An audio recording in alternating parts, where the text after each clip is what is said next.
This is what I always do after live streaming on FB or TikTok.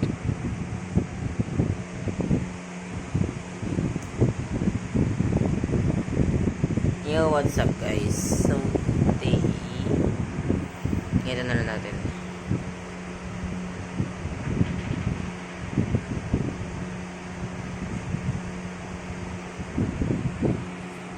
Anyways guys, so for today, ipapakita ko sa inyo yung setup ko pag nagla-live ako. So, ganito. Dito yung ating cellphone, ang nagpapatugtog.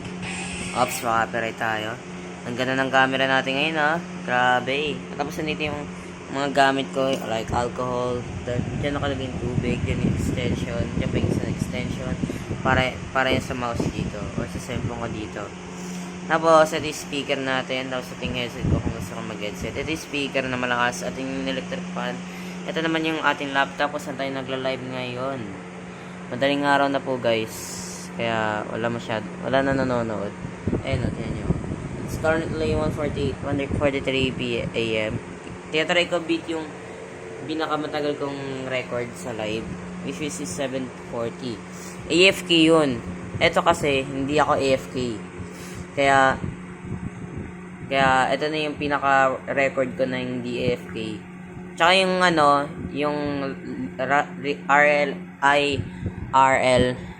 live stream naman is 4 hours.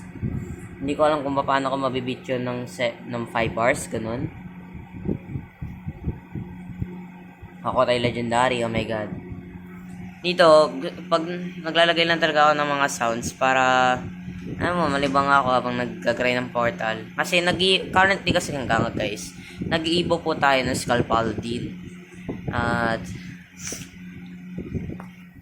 papakita ko sa inyo kung ilan na lang ang kailangan natin materials. Ay, hindi pa pala gumalaw ng isang control, kamay lang.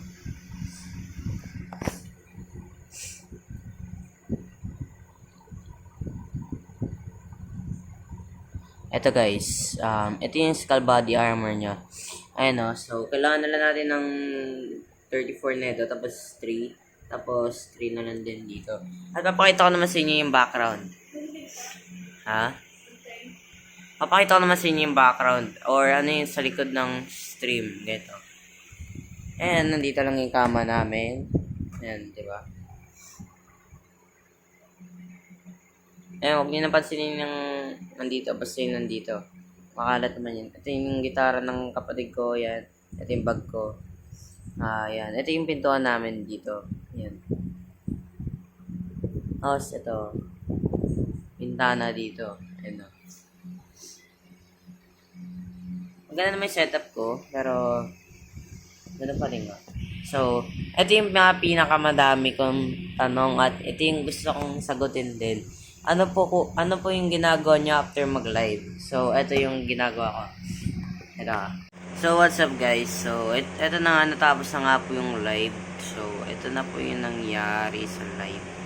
Ito lang. Ang ginagawa ko after ko mag-live is, una, papatayin ko na tong mokong na chart. I mean, hindi ko pa siya papatayin kasi magpapatugtog pa ako dahil maglalaro pa nga ako ng hanggang 3. Dahil kada live ko, lalo na pag nagpupuyat ako, nagla-live. Katulad ng mga ganito, 8 hours na live.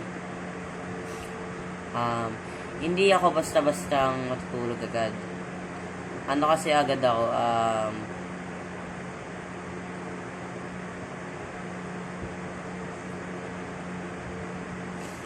naglalaro pa kasi ako kasi hindi ko pa nga total tapos. Ayan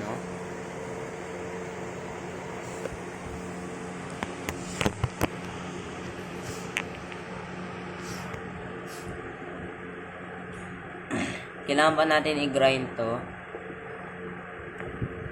At which is napakahirap kasi nga ang hirap talaga mag-grind sa larong to, grabe. Minsan tinatamad na nga ako pero hindi ako sumusuko pa guys. So bago yan, magre-roll muna tayo sa ating Demon Overlord. So let's go. Alam mo, Almighty, diba? Wala naman.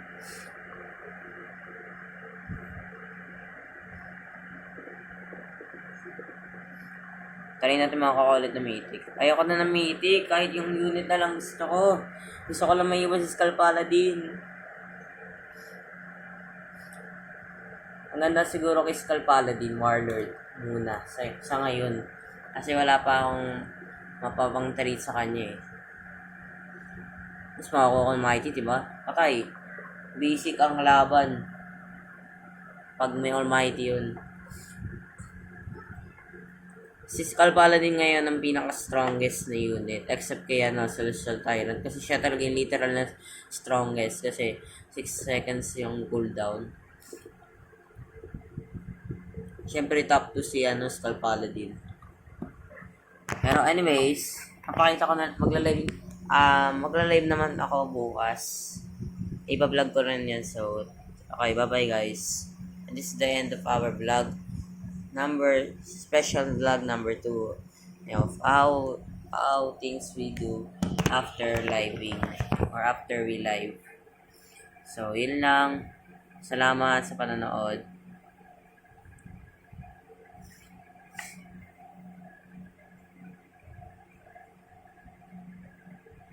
Hint lang, andito pa pala kayo? So nga pala guys, may sasabihin pala ako sa inyo. Wait. From now on sa mga vlogs natin, maglalagay na tayo ng mga Bible verse saka sa mga story natin. Sa live din natin, lagay muna tayo mag-share ng Bible verse kasi I'm turning to God right now, so let's go. So bye-bye na guys, ingat.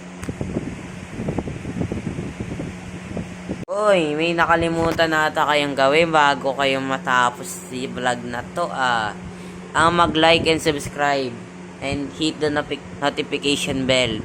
At yun lang guys, sana good luck sa inyo at ano ba tawag doon?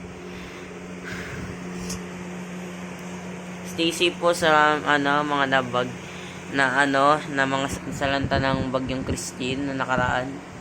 Grabe, no? Pero may bagyo nga daw ulit ngayon eh, bagyong Leon. Leon, hindi Leon. Nasa Batanes siya ngayon.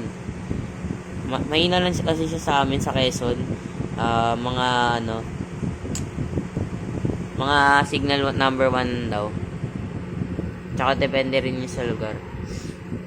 Sa Batanes, signal number 5. Ingat kayo guys palagi at always pray in God. So, yun lang.